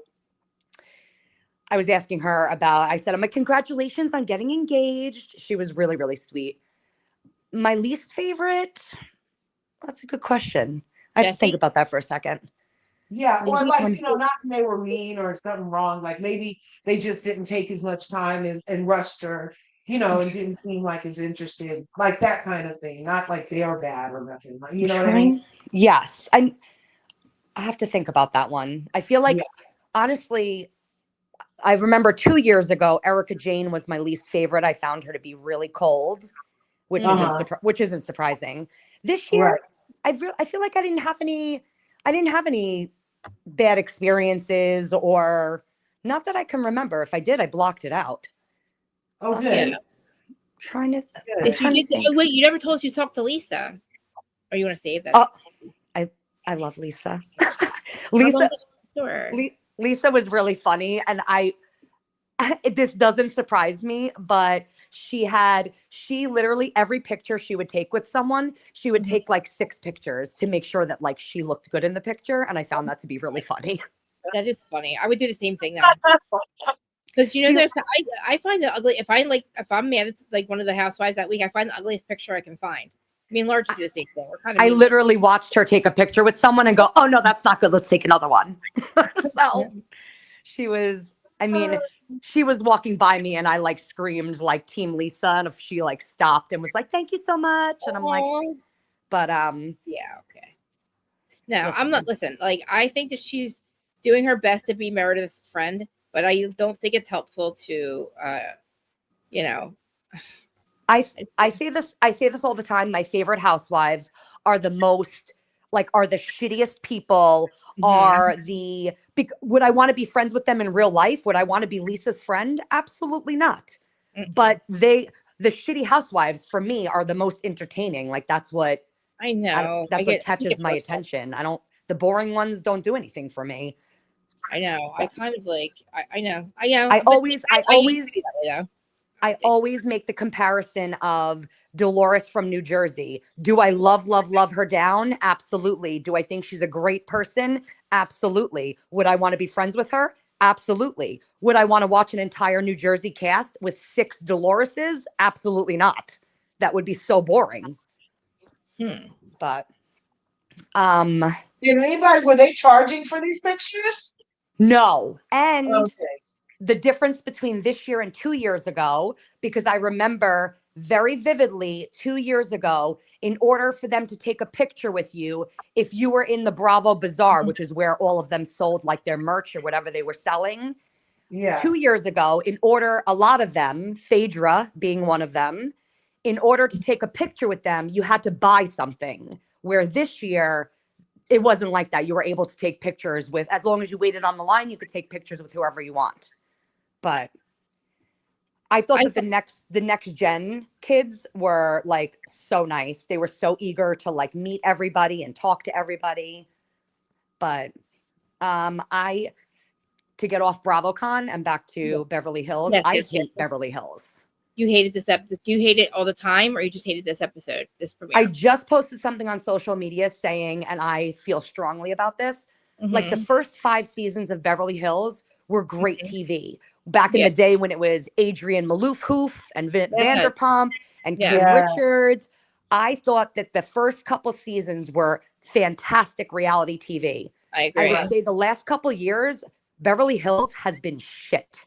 Like almost to the point where it's the last thing that I put on to watch because I have no desire at all to watch Beverly Hills. There's not one cast member, and now that Garcelle is gone because I loved Garcelle, there is not one cast member that I like. Not one. Exactly. Not one. Oh my gosh. And that's why I'm not even torturing myself, honey. I'm over the Kyle storyline. I agree with Reza from Shahs of Sunset that Kyle Richards is the most overrated housewife of all time. I agree. She has not had a storyline since like season 3. I don't understand. What was that, 2016? Like, I don't what know. is her storyline? Like, really? Are you a lesbian? Are you not a lesbian? Nobody cares. Like, really, nobody cares. Like the moment that we might have cared has long been gone. I'm over it. I'm over it. I know. And you're right. It's your business. We don't know. We don't need to know. Right. Then don't bring it up every 5 seconds. Right. Like, exactly. Don't do music videos that make everyone believe that you're dating Morgan and you're a lesbian. Don't do that then. You don't you don't want us to talk about it? Don't do it. Don't do it. Exactly. I agree. And the new Rachel Zoe. Oh, I like her though. I can't stand her. Why? What happened? I never watched her show like back in the day. I don't even know who she is. I didn't remember. But I find original. You know how like the Osbournes was the first family show? She was like literally one of the first original reality shows. It was such a cool thing to watch. And she would go around styling people. I don't know. She was like kind of quirky and fun and loving towards her husband and knew all the trends. I find her a little bland. Yeah, she wasn't into. She was. And I just feel like everything was like, I feel like you're adding like another bland housewife to an already bland franchise. Like there's no. You think? Yeah, yeah, she's not fiery at all. Beverly Hills is just, for the last couple of years, has been my least favorite franchise. I feel like nothing. There's no storyline. There's no storyline that like keeps me entertained on Beverly Hills. I find it to be so boring. I feel like I agree, and I feel like we're literally just going in circles now. Like we're back. We're still talking about Mauricio and how he's not going to live there, how she has the whole house to herself, how the kids are there. You know, we know. Right, we talked about that last season. Like, why are we still talking about it? Exactly, and we got the same thing with Dorit, with the fucking tension between her and Kyle. And also talked about it last season. Exactly, that's what I'm saying. I'm agreeing with you that they don't fucking move on, and they're still focusing on something's wrong with Sutton. They're bringing up Garcelle, not paying her, talking about her the whole time. Sutton doesn't know why all her friendships are breaking up, and who else do we have on there? I really liked Bo's last season, but you know what it is? I feel like because I'm so bored by the whole franchise, even though I like her, I'm still not into the franchise. Like one cast member is just not enough for me. That I don't know. There's no one on there. Bo's is too boardroom to be Beverly Hills to me. I'm sorry. I love her accolades and business, but it's far too. I mean, it's not Beverly Hills. It's boardroom, and it's accolades and everything. But I don't feel like this is really the excellent platform for her as far as like housewife, because she did come single, and now she's supposedly engaged to old boy. But still, I just don't feel like she really like fits. And I don't feel like her first season aligning herself, just the way she moved that whole first season, did not endear me enough to watch this season with her. I agree. Yeah, I do like her friendship though. I feel like her friendship is real with Dorit. I mean, I don't think Dorit's had she's just realizing now that Kyle's nobody's friend, including her. See, and I don't know how much I believe their friendship is real. Well, I don't think it would have been real in real life. I don't think they ever would have been friends. I think that I forget how she invited her to something. The thing with Rachel Zoe, something got invited her. I don't know. I feel that Dorit aligned herself with the new cast member last season because she was fighting with Kyle and wasn't getting along with Sutton and everybody else. Yeah. And I just don't believe that friendship is that real. Well, I don't think any of them are actually really And friends. she knew the new person was supposed to be black. And she knew she was about to have shit with Garcelle again. So she was going to need a black friend. So here she goes and endears herself to Bozo, who was like, oh, I watched all the season, and it's still like, oh, Dorit's the favorite person in the room. I'm like, okay. Like, that was weird. I'm like, and you made all the decisions in the boardroom? Yeah. What's this episode? What the hell is Sutton? Her husband did something. I don't know. Something with the first he told her last name right. Something about like their divorce. He did something that like, kind of separates him. That's another thing. There's something going on with her ex-husband. He moves to England, and he stops the kids from filming. But something happened where he's like taking an annulment. That's what it was. He got an annulment in something where. You guys, you watched it, right, Jack? You're talking about Sutton. Yeah, what was that? An annulment? And the Catholic Church. Got it. I'm sorry, my brain's. I didn't understand that. Yeah. Okay. Yes, he apparently wants to get married in the Catholic Church again, and because they got married with Sutton in the Catholic Church, the divorce isn't, and in their eyes of the. Oh, Catholic, I get it. I get it. Yeah. You have to be annulled from. You have to get it agreed to annul your Catholic wedding, so you can. Like hell no. So he's getting married again, basically. Like, well, he can go get married not the Catholic Church. Because an annulment, doesn't an annulment basically mean that your union wasn't godly or some shit like that? It's not real. Your union was never real. It was a fake. It's basically saying, "Oh, this is never mind. Oops, we didn't mean." But it's fucked up because she gets $300 grand a month. He's still paying her, and I'm still getting it. Yeah, and I'm still getting it, and we're not changing nothing. How about that? Exactly. And I feel like she always wanted his approval, and I think whatever's going on with her has to do with him. I think she's finally realizing after 20 years, I don't know how long he's been divorced, a long time, that he's gone. And he's not there anymore, and he's moving on with another person. You're killing me, whatever you're doing, Jack. Oh, sorry. I'll stop. Okay. My question for you is, what actually happened on this episode of Beverly Hills? Because I honestly don't remember one thing that happened. Really? All right, that's how boring it was to me. I know. All right, let me get my notes on. So basically, we got introduced to Rachel Zoe, but she came in through Kathy or something. No, who did she? Let me see. Let me get my notes. She came in through somebody, but I met Kathy Hilton at BravoCon. You did? I did. I took a picture with her. She was very nice too. Very kooky. Okay. She was there with her daughter. I love Kathy. Nicole or Paris? Nikki. Oh, cute. The two of them had like a booth in like the Bravo Bazaar, and they were there. Yeah, like doesn't she have some kind of perfume or something? I don't even know what they were selling, but they were working it. They were there more than anyone else. So this episode basically they start talking about they're all talking about Dorit's divorce. So Sutton and Garcelle, they don't talk any longer. That comes up. They're all sitting at Sutton's house. Her mom I think her mom's staying there. Sutton and her mom, they had a scene where her and her mom are having a good relationship now, which is probably the only one in her life that it is going well. Erica came in. She is still fucking around. Like I guess she gets some kind of contract or something. I don't know. But Bose is still with what's his name? We have seen he's like her driver. So, I feel like I know what you mean with not having, she doesn't really fit in, but I do think she is real friends with Sutton, but it doesn't at this point. Nobody on that show, you can't stay friends if you want to stay on Housewives, You just have to agree to fuck each other over, or you don't get paid. You think, and, basically, Dorit now, after they why? When did that become the formula, friend? When did that become the formula? When it initially started, they were literally friends. They literally were having a kiki. They were literally having fun around each other. They literally were. So when did it happen that because I invited you on the show, I need to insert a knife in your back? Like, when did that happen? When Housewives decided that, I don't fucking know. Because I keep saying, I am so sick of them going after each other. That's why I got pissed off at Jersey. Like, this is so fucking dumb. We get over it. We yell at each other. We get over it. Like, it's stupid. but the fact that it went on to social media, and I'm so sick of being called a toxic. We're not toxic bloggers, motherfuckers. We're podcasters, we're creators, and literally we keep you motherfucking relevant between seasons. That's it.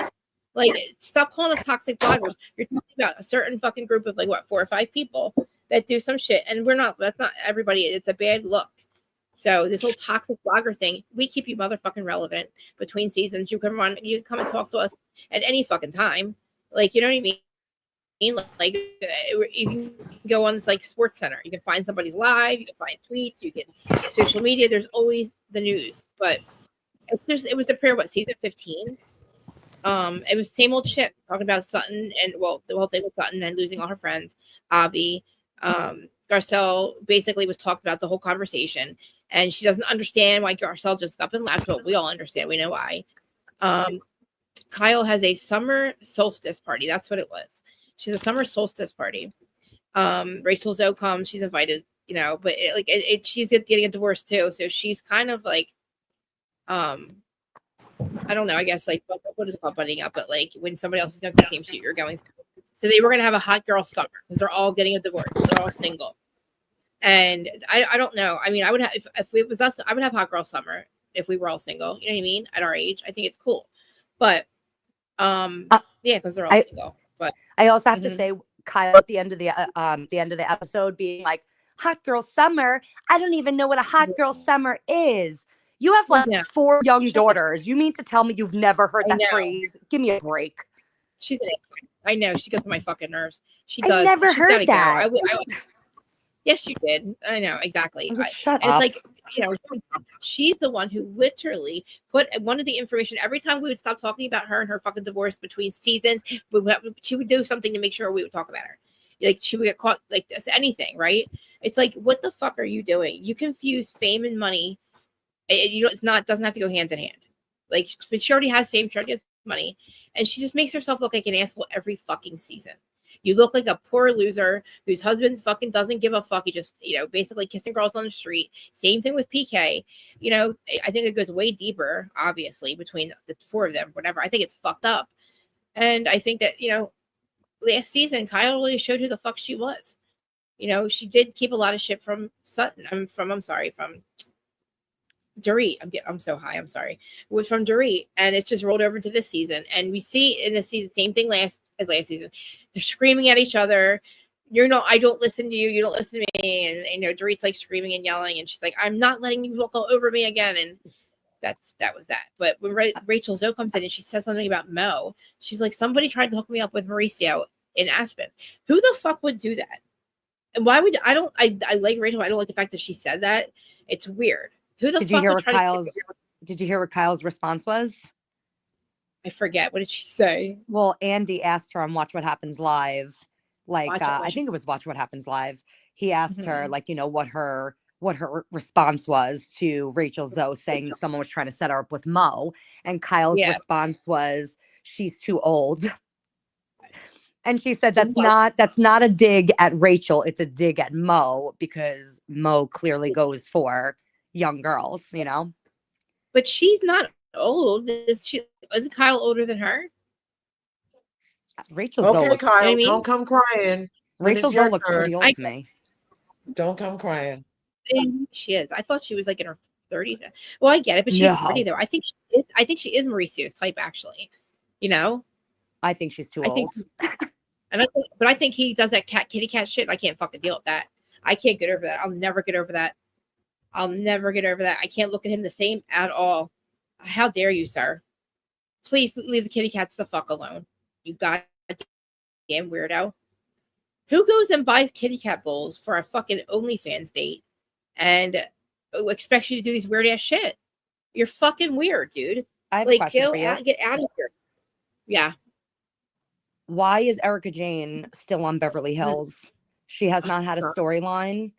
I know. We already know what happened with her husband, ex-husband, whatever he is. That story has ended. So it's what? She's going to be in jail soon too, though. I think she's going to. What is she adding? Nothing. Thank you, honey. Because I totally agree why she's still here. Yep. And it's almost like she's in witness protection on Beverly Hills. It's like she's hiding out in front of us. Because why are you're not adding nothing? You're like in everybody's face, literally doing nothing, like waiting to go to jail. And I feel like she Exactly. needs to get her stuff in order. Well, I don't think that they can. I don't think there's any. So he got charged criminally, right? But that just showed what that she had spent and had she received the money.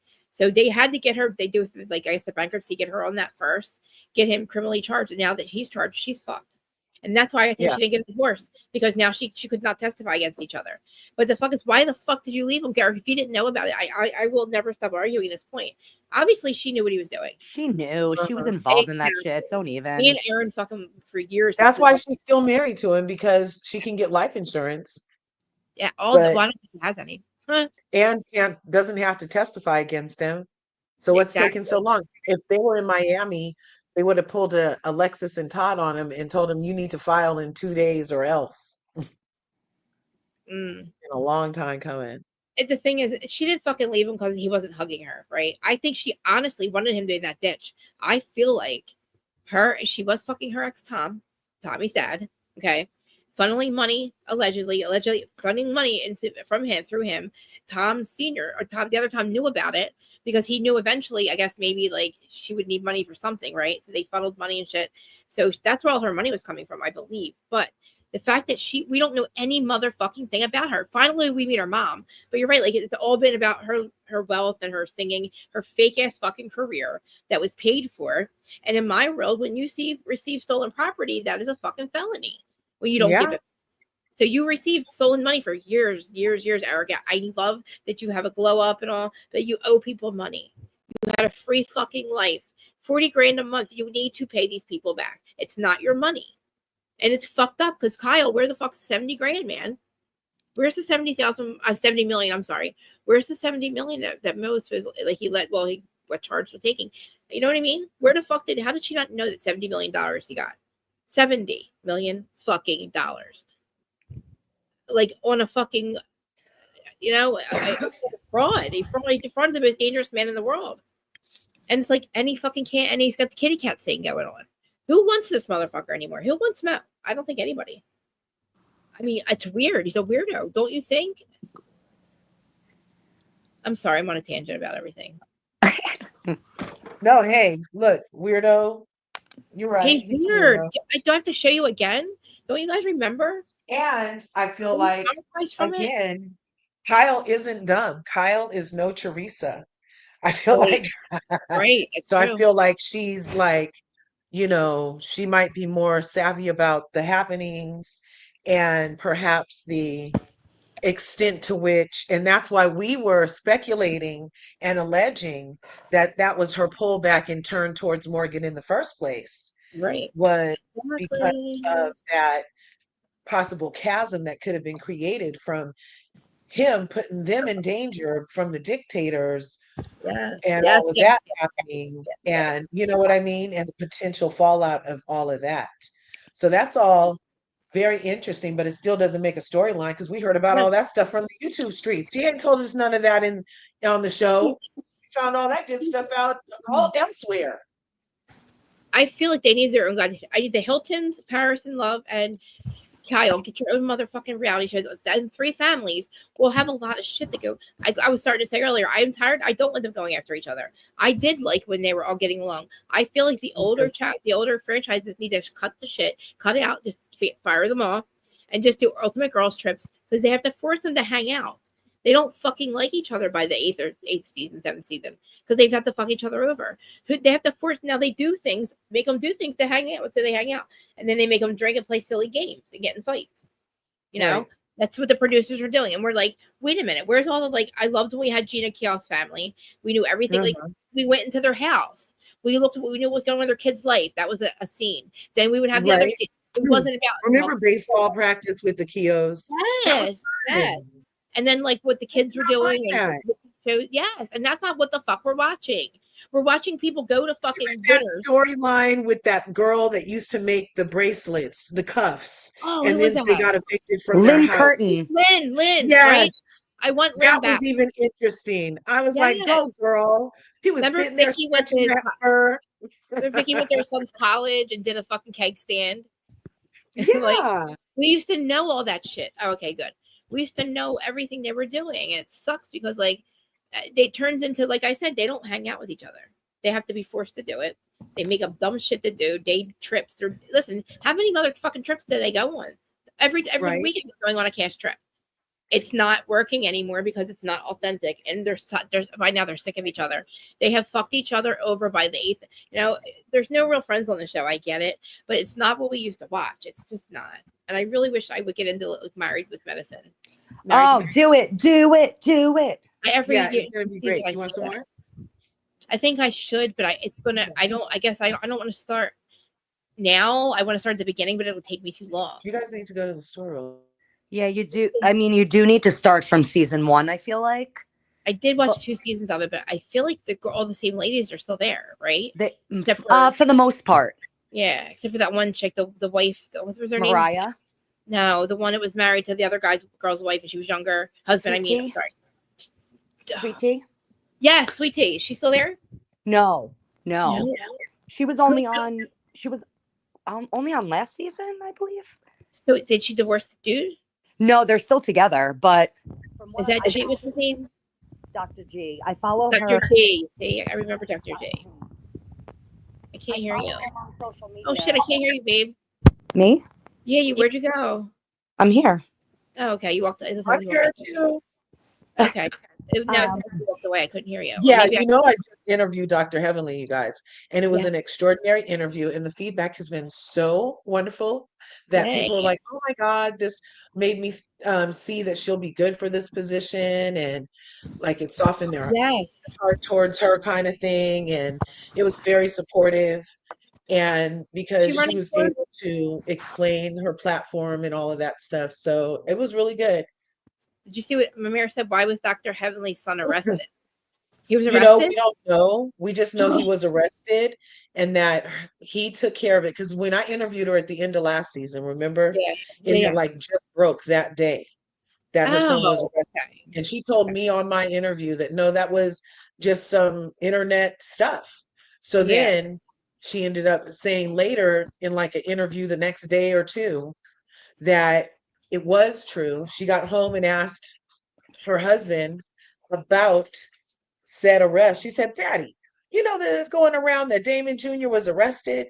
And he's like, oh, he was. I had taken care of it because I didn't want to worry you, kind of thing.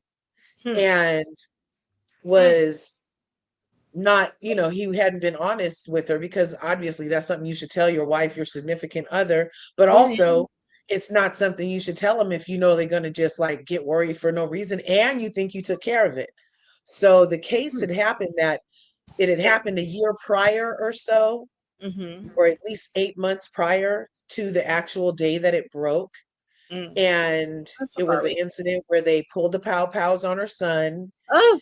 And that was a very intense exchange. And it was all taken care of later. Oh. But yeah, it happened. And but I don't know the why of it. Yeah. I love you guys, but I have to leave you because my husband got home from work and I have to go get dinner and do a bunch of things. I'm sorry. Okay. I love talking to you guys. I just want to talk to you all night. I know that would have been cool. I'm sorry that we have proper audio. How long are you going to be live for? As long as Arja wants to talk, probably. No, probably. Yeah, I'm just down here doing wife things. I know the feeling, honey. I know the feeling. Do the wife teens. I was able to do all the laundry while talking to you guys, but domestic goddess. I was like, but I can't go get dinner while I'm. Do you want to do a Monday show with me? Want to be with you? Yeah. Okay, you're off on Monday. Or did you want to do? All right. So what can we talk? We talked about Vanderpump. Okay. Yes, Vanderpump. Okay. Vanderpump and Potomac. Potomac is good. Potomac, I usually do Wednesday. If you want to talk about it, I'll switch it to Monday. I mean, I love Potomac. Team Stacy. Right now. It is. I am loving the reports I'm getting on Stacy, but I also loved her last season. So I can see it being a continuation of Stacy. And they're like, she's a liar. I'm like, so are you, forehead. So are the rest of them. Wait, you're not watching? So are you neck and ankles? Like you haven't been paying attention? Wait, Like, Rhoslc, you're not watching Potomac? no, I'm Yeah, not watching any Housewives. I have totally withdrawn from the Housewife yes. of She's it only here because all. she loves us. Oh wow. Yeah, I've only been watching clips of anything housewife related, pretty much Bravo related. Only thing I'm checking into is Married to Medicine. I And can't I stand need Well, to actually do my I'm not review gonna on do it. that because it's excellent. the I last think Alexis is the new fucking Jackie of the West Coast. Jackie Schneider and the fucking Teddy. Go the fuck away. Uh-oh. the last time I spoke to you, Larger, we were saying that Kay is team too much, and I can let Yes. you know that Mhm. she is Yes. still Yes. team way too much. Oh Fucking no. do It's it way gotten too much. It's worse. getting so much worse. She's So much What worse. she's really happened? fucked up, dude. She I is don't just know. Oh my gosh. I don't know if she's trying for a storyline or what it is, but it is Oh, Wendy, it going is after Wendy. bad. And Who Wendy's was like, oh, bitch, I when got she this first bitch. came on? That sounds very not cute or demure. Ooh, I like that. And of course, unfortunately, Dr. Wendy, to me, is having her best season that she's ever had. And I Yeah. know. it's And tough. it's gonna crumble, man. I It's feel tough. like I don't like I feel bad because the fact that they got the court, they have to fucking do the charges together. That's hard. That's so bad. That's bad, guys. Because if they were charged separately and tried separately, they probably would have not gotten so much or how much time they're looking at, right? So they want to do the fucking trial together, and it's like, wow. So they're going to be charged with the same thing, whether he did everything or she did everything. And I hope that they have some kind of paper trail. I don't know, something to prove that they didn't do all of this, because I Me know My too. Oh my God, I can only hope. she's my kind of Or I can hope that, so did the motion to have everything thrown out because it was gotten illegally, that was thrown out too? no, nothing got thrown out. No, I don't Because think so. that's the last motion I heard, Yes, was there's that there was some motion kind of to motion they to tried, but they denied quail. it. Is It it was called denied. quail or something? Motion to quail? I don't know. No, they wanted evidence thrown out that got denied, and then they wanted their trials to be separate, charges to be separate. That was the last. I think that was the other day. Don't my quote me, but my other opinion on Potomac is I'm over Giselle, and I hate saying that, fuck her, but dude. I am like Fuck Oh, her. I'm she not over you saying it. Can you say it again for the people in the back? Look at that I hoe. She is not a only am I over Giselle, I'm over her and Ashley. I think they are the worst duo yes. I've ever seen. Ugh. It is Oh gosh. it is Trashly. She's trashly. Okay, trashly. neither one of them has a storyline this season. I don't understand why both of them are going after Stacy for absolutely no Nothing. reason. It's Ashley does it just every season. She's Cook and Cookie. Who the fuck is Cookie? Why are you here? She reminds me of Cook of the Sesame Street character that went after Kay. You know Now what's we have interesting? Cookie. Okay. So I'm Who? not watching, like I said, but I think it's Yeah. beyond interesting Mhm. that the season Monique left. There was a friend all in her business that wasn't on the show trying to be on the show. And the That's season that Monique comes back, here come her friend again. That's not really her friend, trying to tell her business all over the place again. Isn't that interesting? it's fucked up. Cookie Monster can go the fuck away. Who are you, bitch? I don't think that I think that Trashly and I think they're setting Stacey up. I think because I think they fucking called him. Somebody told him what Monique said, but it wasn't fucking Stacey. And if it was, that's fucked up. But she does the weird shit. She does the like like the skinny girl but tipsy girl. She's doing that kind of thing. She's getting a weed Uh-huh. line, but it's like kind of called Happy Stacy. She lied about that. Yeah. That freaks me out. But guess what? She's doing fucking housewife things. She is Right. she's doing the conflict and resolution that we used to like, right? But they're Right. going after her because she's not fucking getting upset about it. They're trying to catch her in a lie about her husband. They're trying to do this. They're trying to do that. Giselle fucked me over or fucked over. For me, she was done when she did that to with Chris. That when she was doing that, I was like, bitch, you are fucking done. Like I can't stand bitches like you. what You know, Mimir he just said. you. What Mimir just said is so true.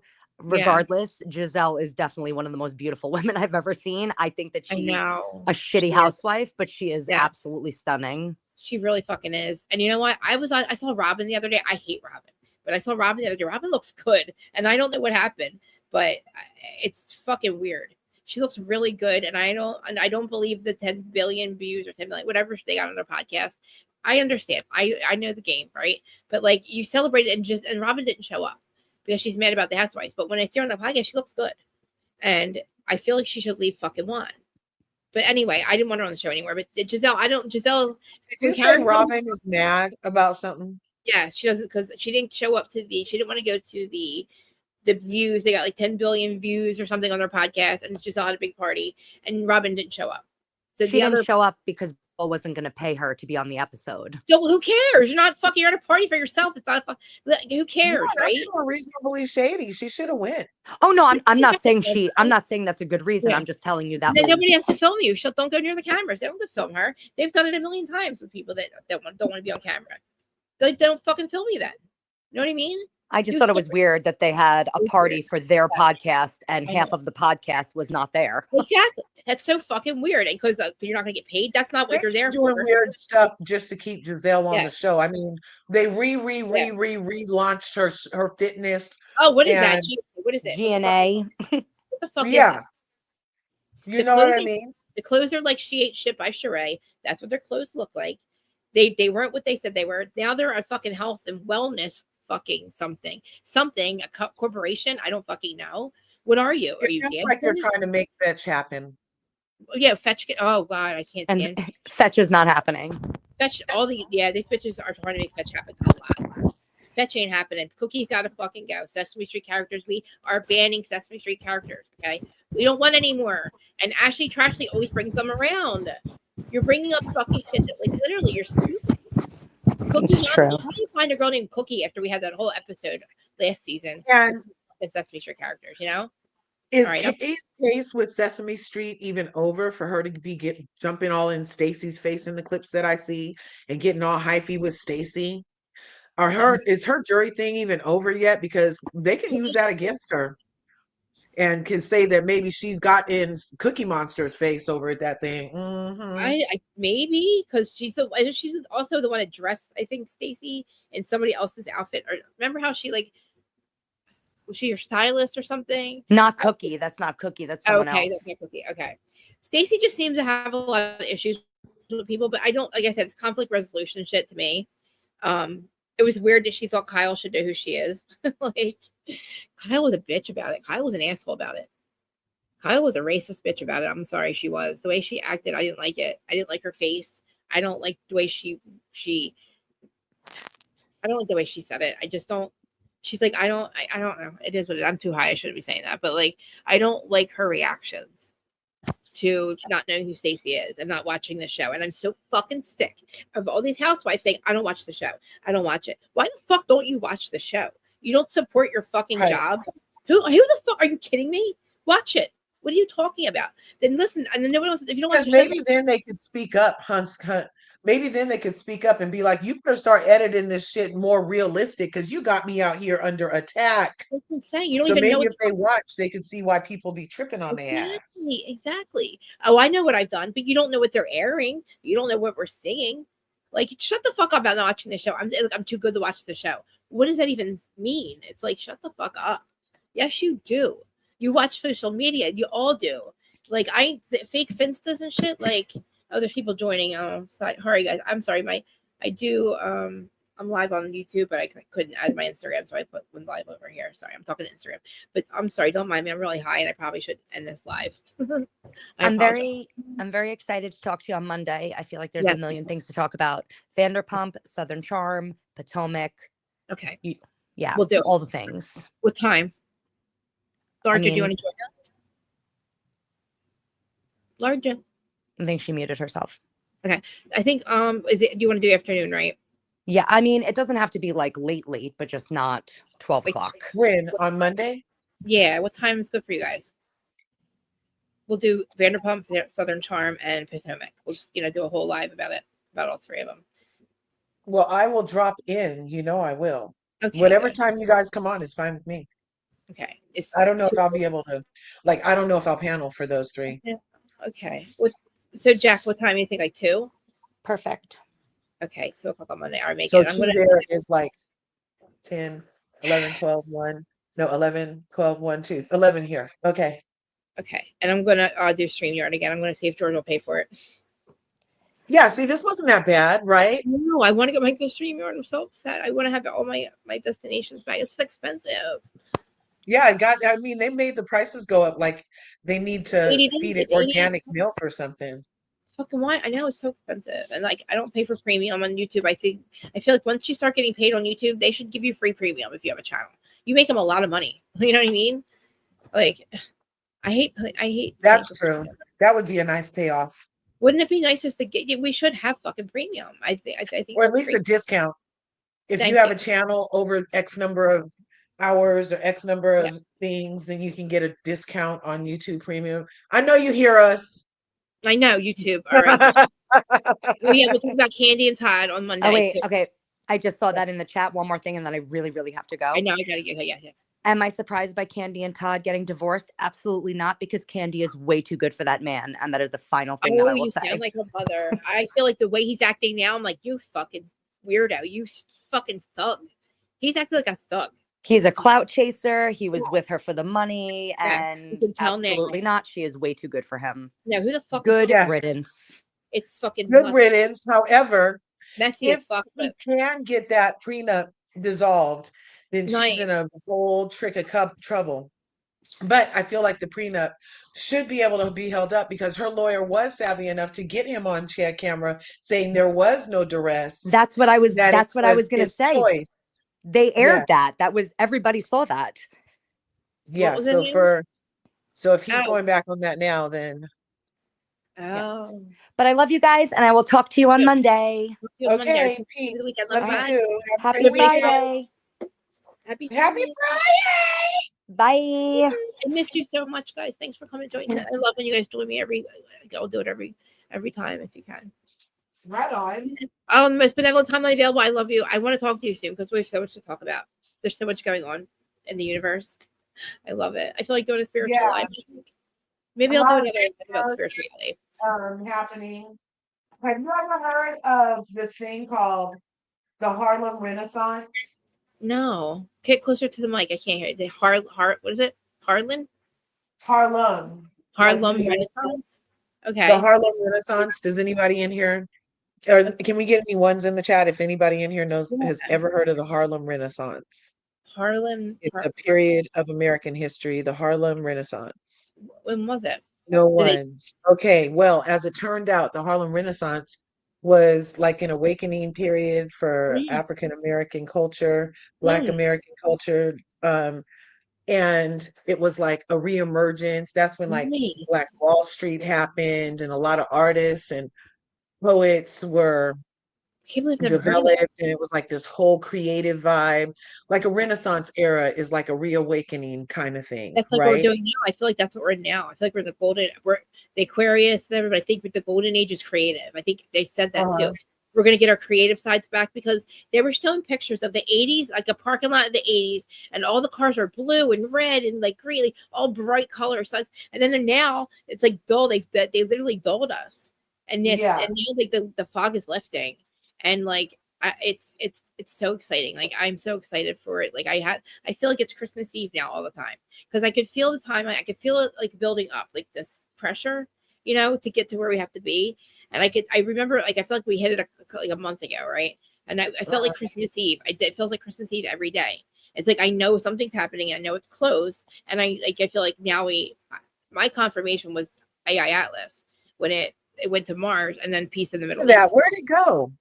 It's on its way to Jupiter now. It's on the 21st. It'll be the closest it'll be the perihelion, closest to the sun it'll ever be. And it has been releasing ions, like really, so like light codes. So if you go outside a lot, look at the sun if you can. If you don't wear nail polish on your toes, your hands, your nail polish in your hair or antennas, and the light codes are getting through your nails, but you have to have no nail polish on. I should probably do a live about this, but I tell you that day, October 16th, was the day that they supposedly released it, the AI Atlas. There's 3 beings on there, and they released light codes, and so when we can awaken at our own pace, but we said like there's 144,000, 10% of us, we have to be way over that, which is fine. We hit that a long time ago, and they are so excited for us because we've done what we were supposed to. And like I remember them saying in 2012, when I had the not remembering, but my energy person, she read what happened with my NDE. She said that that basically I was going to have the life that I have now, but I chose to come back. But I am from Alcyon too. Like I'm from planet Alcyon or whatever. I incarnated backwards. That's why I'm such a weirdo. But I chose to come back, and it's like I apparently saw how we could go one way or the other. You know, it could have been really, really bad. But I said, how are we going to fix this? That's what they said. I said, how are we going to fix it? How am I going to fix it? They said, the generation younger than us, like your kids and all, they are the crystal children. And I'm like, no, we don't have time for that. Like, I didn't know what they meant by they were going to fix everything, or they were going to come in and make sure that everything gets lifted. And they did. And then like the generations under me, I'm so fucking proud of them. I'm so in awe of them. Like I watch them on TikTok and talking about the stuff I learned from Dolores Cannon in books 20 years ago or 10 years ago. The stuff that people were looking up on like encyclopedias and shit. Like now they're TikTok, they're breaking it up and they're paying attention and they're awake and they're aware and they're spreading the word. And it's like, wow, that's what they meant, that the younger generations were going to hold the waves of vibration and hold it for us. They're like the fifth wave of generations that coming in, and like we're almost all fucking we all came from somewhere else originally. Right. I have never incarnated on Earth until this incarnation. Like it's weird. My life, it's like the numbers, my numerology always comes out to the 1, which means in my first incarnation. If you do one your numerology, it'll tell you that I think the first number is your life, how many lifetimes you've had here. But yeah, I had to learn to be human for the first 20 years of my life. And I picked addiction and mental illness because my family suffered from it. My ancestors, like my grandmom died when she was 43 and my grandpa was 52. And a lot of bad shit happened. And like it's weird. Like I feel like I came here because all of us were in prison at one time, all addicted to shit, all old. My uncle was divorced, he's in prison. My dad just relapsed on gambling after 15 years. Like it's I don't know, it's crazy. We came here and now everybody got sober. Like my uncle and his wife got back together. He has a great life now. He's had like a normal life. We all got normalized, and then fucking I had to, I guess, come here and like, you know, break the cycle of addiction, which I did. There's none of my nieces or nephews that I know of are addicted to anything. Me and my cousin were the last ones that went through all this and overcame it. And we didn't, well, I mean, I died, but I mean, you know, we came here for a purpose, and I picked this hard life. I picked the hard, like, mental illness, and I keep saying I want to get rid of it. I don't want it anymore. But then I feel like I dulled that for my entire life, and all I did was like fix the symptoms where I couldn't feel anything, like my emotions. I couldn't feel anything, and I didn't like that, and I would go off it all the time. But anyway, I don't know where I'm going with that. I'm just breaking the cycle of addiction. I think I should go do a spiritual live. Oh God, Krista, shut the fuck up. All right. I'm going to end this. I think I'm going to go do a spiritual life. I'm so high right now, though. You're good. I know. I really think, don't go anywhere. I got to talk to you as soon as I end this. Okay. I'm here. All right, guys. I love you all. Thank you if anybody's watching this. I'm sorry about the technical issues. Every time I plan something good, it always goes wrong. Poor Krista. I don't like being like that. But all right, guys. I'm sorry I'm so high. Don't get mad at me. Love you guys. Bye. Peace.